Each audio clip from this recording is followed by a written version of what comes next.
Hello everyone, welcome to this lecture in the Neural Networks from Scratch series. Today we are going to learn about how to calculate gradients of the loss with respect to inputs during backpropagation. If you have followed the previous lectures on backpropagation, the previous two lectures have been dedicated to calculating gradient of the loss with respect to weights. So we looked at especially this formula in the last lecture, input transpose multiplied by the gradient of loss with respect to the Z matrix. And we saw that just this matrix multiplication gives us the gradient of the loss with respect to all the weights. And we looked at the comparison of this formula with respect to calculation of the gradients with respect to the weights manually, and we saw that both of them essentially led to the same answer. Now in today's lecture, remember that along with weights there are also the inputs, and the inputs of one layer can be the outputs of the preceding layer. So why do we need the gradient of the loss with respect to inputs? Remember that in backpropagation, we are always chaining gradients in the backward direction. So we first calculate gradient of loss with respect to y, then gradient of y with respect to a1, a1 with respect to z1, z1 with respect to x1, etc. Now the reason we need the derivative with respect to the inputs is that if there is a layer behind this particular layer, like this, when we are doing back propagation, and let's say we want to find the derivative of loss with respect to weights in this layer, when we do the back propagation we will need the derivative of loss with respect to the inputs, because that comes in the middle when we back propagate. Although it is true that to update the weights, only the gradient of the weights is needed. But when we compute the gradients of the weight with respect to with the preceding layer, we need the gradient with respect to the inputs of the next layer. So for example, if we need the gradient of loss with respect to weights in this layer, it will depend on the gradient of the loss with respect to the inputs of the next layer, because that's the sequence when we do back propagation. Remember, when we do back propagation we'll go backwards, so we'll take this, we'll multiply it with this, and then we'll multiply it with the last arrow. But remember this middle arrow, that is the gradient of the loss with respect to the inputs. So the inputs lie in the middle of calculating the gradient of loss with respect to the weights in the earlier layer. That's why it is very important to have a lecture on how to find the gradient of loss with respect to inputs. So let's get started. This is the neural network architecture which we are considering, and it's the same one which we have been considering in backpropagation. We have four inputs, x1, x2, x3, and x4, and we have three neurons. The output of the neurons are z1, z2, and z3. Then a ReLU activation function is applied to these neurons, which leads to an answer of A1, A2, and A3. Finally, these outputs are fed into one more neuron whose output is Y, which is A1 plus A2 plus A3, and then the loss is given by Y square. The problem is that we have to find these weights and biases which have been mentioned here, which essentially minimize the loss. Now, let us take a look at these weights and biases. Every neuron will have four weights associated with it. Each weight will correspond to one input. So, for example, the weights associated with neuron 1 will be W11, W12, W13, W14, and B1. The weights associated with neuron 2 will be W21, W22, W23, W24, and B2. And the weights associated with neuron 3 will be W31, W32, W33, W34, and B3. In this example, here is the values of the weights which we are considering. W1 matrix is W11, W12, W13, and W14, and those values are 0.1, 0.2, 0.3, and zero point 0.4. Similarly, we have the values for W21, W22, W23, W24, and W31, W32, W33, and W34. The values for the bias are B1 equal to zero point 0.1, B2 equal to zero point 0.2, and B3 equal to zero point 0.3. And the inputs are 1, 2, 3, and 4, which is x1, x2, x3, and x4. In this lecture, we are going to look at how to find the gradient or the partial derivative of the loss with respect to the first input x1, with respect to the second input x2, with respect to the third input x3, and with respect to the last input, which is x4. If someone asks you this question, always try to look at it visually first. Visually, let's look at x1, and I want to find the partial derivative loss with respect to x1. L and x1 are very far apart, right? That's why we need to use back propagation. First, I'll find partial derivative of L with respect to y. Then I'll find partial derivative of y with respect to a1. Now remember, here is the difference between taking gradient of loss with inputs and weights. If you look at this one input x1, it has the pink line originating from it, which affects z1, which affects a1. It also has the green line originating from it, which affects Z2 and which affects A2. And it also has the orange line originating from it, which affects Z3 and which affects A3. So basically, X1 has an impact on A1, A2 as well as A3. Whereas if we look at the first weight W11, it only has the impact on A1. So when we do the back propagation, we only have to move along this path which I just showed right now using the purple arrow. But when we are doing the back propagation for gradient of L with respect to x1, we have to move along all three paths, a1, a2 as well as a3, and we need to sum the partial derivatives with respect to these three paths. The way this is written mathematically is something like this. We have to find the partial derivative of L with respect to inputs. So partial derivative of L with respect to x1 is written as partial derivative of L with respect to a1 multiplied by the partial derivative of a1 with respect to x1. This is the contribution from this yellow line here. But we do not stop here because x1 also has an impact on a2 and a3. So we have to add those terms here. So this is the first contribution. Then x1 also has a contribution on a2 that is captured by this term, which is partial derivative of L with respect to a2 multiplied by partial derivative of a2 with respect to x1. So this term is essentially the second yellow arrow, which is essentially the contribution of x1 to a2. And then we have to add a third term, which is partial derivative of L with respect to a3 multiplied by partial derivative of a3 with respect to x1. This captures the contribution of x1 on the loss through A3. Remember what these three summations represent is that they kind of are an indication of how the loss depends on x1. We are saying that the loss depends on a1 and a1 depends on x1. Loss depends on a2 and a2 also depends on x1. And loss depends on a3 and a3 also depends on x1. So we have to essentially add these three terms together. This addition was not there when we took the partial derivative with respect to the weights. So please remember this key difference and try to have an intuitive sense for why we are adding. The reason we are adding is that x1 contributes to a1, a2 and a3 both, which in turn affect the loss. So when we do the back propagation, we have to move along this arrow, the second arrow and the third arrow as well. And we have to add the contributions from these three arrows. That's why we have these three summation terms here.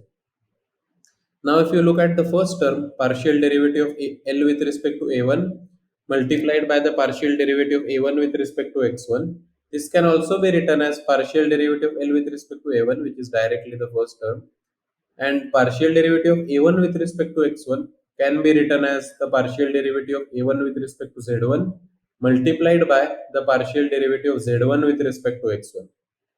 And this is similar for the second and third terms as well. So the second term can be written as partial derivative of L with respect to A2 multiplied by A2 with respect to Z2 multiplied by Z2 with respect to X1. And the third term can be written as L with respect to A3 multiplied by A3 with respect to Z3 multiplied by Z3 with respect to X1. And we can calculate each of these terms pretty easily. So remember, L is just if you scroll above, L is just y square, which is a1 plus a2 plus a3 whole square. So partial derivative of L with respect to a1 will be equal to partial derivative of L with respect to y multiplied by partial derivative of y with respect to a1. And this is just 1, and this will be 2y because L is equal to y square. So then this partial derivative of L with respect to a1 will be 2y. To find partial derivative of a1 with respect to z1, let's see what a1 is.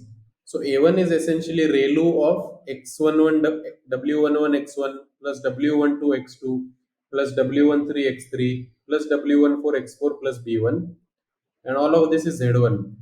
So a1 is ReLU of z1, and if you look at the ReLU function, it looks like this. So the derivative of a1 with respect to z1 will be equal to 1 if z1 is greater than 0, and it will be equal to 0 if z1 is less than 0. So it depends on the value of z1. So let's do one forward pass actually. We already have defined the weights. We have so we have the values for the weights, we have the values for the biases, and we have the values for x1, x2, x3, and x4. So let's do the forward pass. So when you do the forward pass and calculate Z1, Z2 and Z3, you will get Z1 equal to 3, Z2 equal to 7.2, and Z3 is equal to 11.4. So all of these are greater than 0. So A1 will be 3, A2 will be 7.2, and A3 will be 11.4. Remember, the relation between A1 Z1, A2 Z2, and A3 Z3 is just through a ReLU operation. So if the output of Z1, Z2, Z3 is greater than 0, A1, A2, A3 will be that output. If it's less than 0, A1, A2, A3 will be 0. So now Z1, Z2, Z3 is greater than 0. So partial derivative of A1 with respect to Z1 will be 1. Now let's look at partial derivative of Z1 with respect to X1. So Z1 can be written as W11 X1 plus W12 X2 plus W13 X3 plus W14 X4 plus B1. So partial derivative of Z1 with respect to X1 will be equal to W11. So if you multiply these terms together, the first term will be 2y into 1 into W11. Similarly, the second term will be 2y into 1 into W21. And the third term will be 2y into 1 into W31. If you want an intuitive understanding of why do we have W11, W21 and W31, let's look at this graphical representation. So W11 is actually the weight which goes from x1 to the first neuron. W21 is the weight which goes from x1 to the second neuron, and W31 is the weight which goes from x1 to the third neuron. Now x1 is directly connected to all of these three weights. So it makes sense that when we take the partial derivative of loss with respect to x1, we have contributions from all these three terms W11, W21 and W31. So that's why these terms have been mentioned here W11, W21 and W31. So the contribution from the first term is 2y into W11. The contribution from the second term is 2y into W21, and the contribution from the third term is 2y into W31. So if you sum this up, the partial derivative of loss with respect to x1 would be 2y into W11 plus W21 plus W31. Now, if you do the partial derivative of L with respect to x2, it will be the same formula. The only thing which will change is W12, W22 and W32. And these are the weights which originate from x2. So this will be W21, this will be W22, and this will be W32. Similarly, for x3, the partial derivative of L with respect to x3 will be 2y into W13 plus W23 and W33. So it will be these three weights W13, W23 and W33. Similarly, for the partial derivative of L with respect to x4, we will have contributions from W14, W24 and W34. So this will be W14, this will be W24 and this will be W34. So this is how we get the partial derivative of the loss with respect to x1, with respect to x2, with respect to x3 and with respect to x4. Now we have already calculated the values of Z1, Z2, Z3, A1, A2, A3, uh, Y and L in the forward pass. So let us substitute these values, and we also have the values for W11, W12, W13, W14 and all the weights. So let's calculate these partial derivatives. So if you plug in the values, you will get that partial derivative of loss with respect to x1 is 64.8. Partial derivative of loss with respect to x2 is 77.76. Partial derivative of loss with respect to x3 is 90.72 and partial derivative of loss with respect to x4 is 103.68. So these are the four partial derivatives. Now, very similar to what we did for the partial derivatives with respect to weights, you may ask yourself the question that is it always necessary to write everything explicitly? Can we think of a matrix representation which lets us calculate the partial derivative with respect to the inputs? Remember, for the partial derivatives with respect to the weights, we needed two matrix, the input and the partial derivative of loss with respect to z. And if these two matrices were given, we could get the partial derivative of loss with respect to all the weights just by multiplying these two matrices.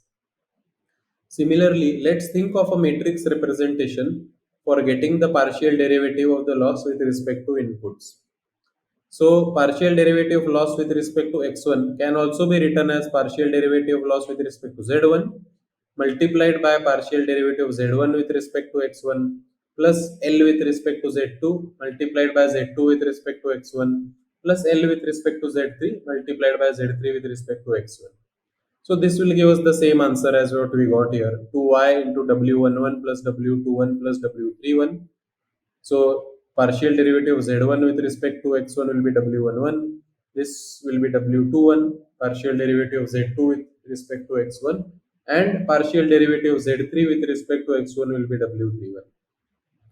So it seems that we just need actually two matrices for this. We need a dl dz matrix, which is the partial derivative of z1, z2 and z3, and we need the weight matrix. So it will be arranged in the format of columns. So the first column will give us the weights of the first neuron, which is W11, W12, W13 and W14. The second column will give us the weights of the second neuron, which is W21, W22, W23, W24. And the third column will give us the weights of the third neuron, which is W31, W32, W33 and W34. So the dimensions of this matrix will be 4 rows and 3 columns, which will be 4 by 3, and the dimensions of the DL DZ matrix will be 1 by 3. Now you cannot multiply DL DZ with this directly because it won't be compatible. The columns of the first matrix are 3, but the rows of the second matrix are 4. But we need the columns of the first matrix to be equal to the rows of the second matrix for the multiplication.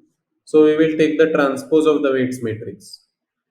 So then every row will correspond to the weights of each neuron.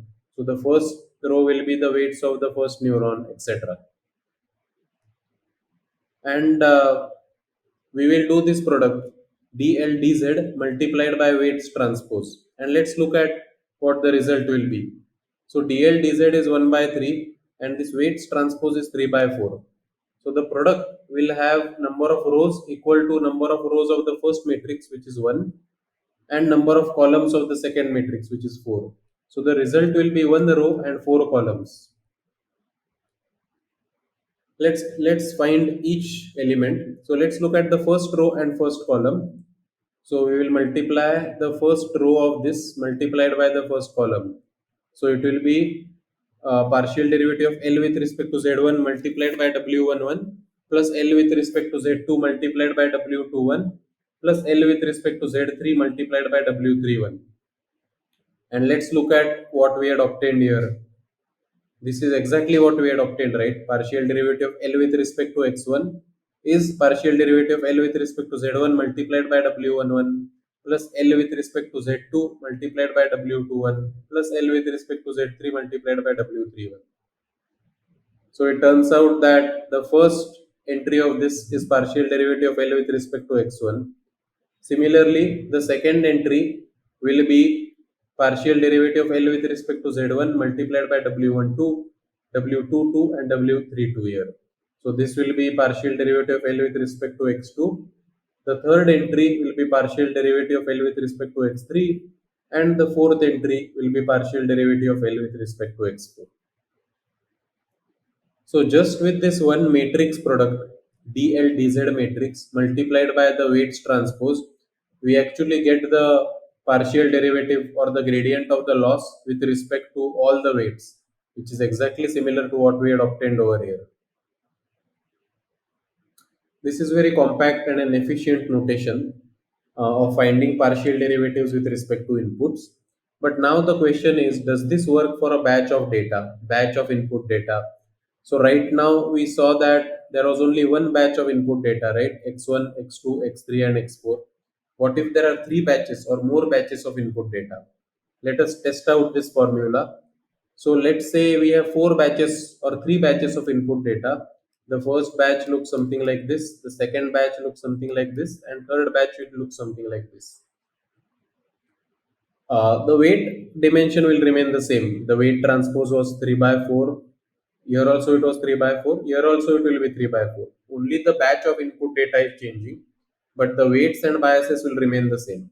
What will change is that for every batch, Z1, Z2 and Z3 will be different. For the first batch, there will be one Z1, Z2, Z3. For the second batch, there will be another Z1, Z2, Z3. And for the third batch, there will be yet another Z1, Z2, Z3. So there will be actually three sets of partial derivatives with respect to Z. The first batch will give one set of partial derivative with respect to Z1, Z2, Z3, which is essentially represented in this first row here. If you look at the DLDZ matrix, the first row represents the partial derivative of loss with respect to Z for the first input batch. The second row represents the partial derivative of loss with respect to Z for the second input batch.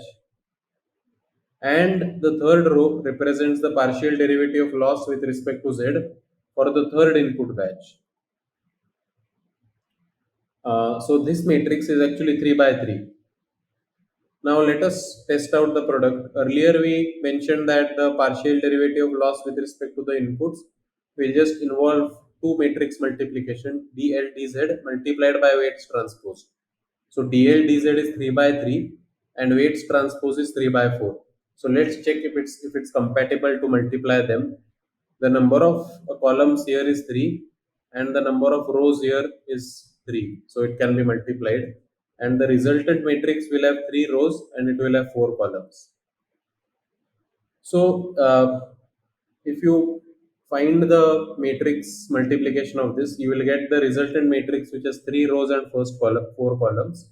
The first row will give you the partial derivatives of loss with respect to x1, x2, x3 and x4 for the first input batch. The second row will give you the partial derivative of loss with respect to x1, x2, x3, x4 for the second input batch. And the third row will give you the partial derivatives of loss with respect to the inputs for the third batch, which is partial derivative of loss with respect to x1, x2, x3 and x4. So when you are doing the product, rows will be multiplied by columns here, right? So if you want to look at the first row, you will first take the first row, you will take the first row here and multiply with the first column. Then you will take the first row here and multiply with the second column. Then you will take the first row here, multiply with the third column. And then you will take the first row here and multiply with the fourth column. This will give you one value, second value, two value, and third value and fourth value. So it will give you four values in the first row. So remember, the first input batch will not care about the DL DZ in the second input batch, right? So you don't have to consider the second and the third row. When you are calculating the derivatives of loss with respect to second input, you will only look at the second row of this DL DZ matrix. Similarly, when you are calculating derivative of loss with respect to the third input, you will only look at the third row of the DL DZ matrix.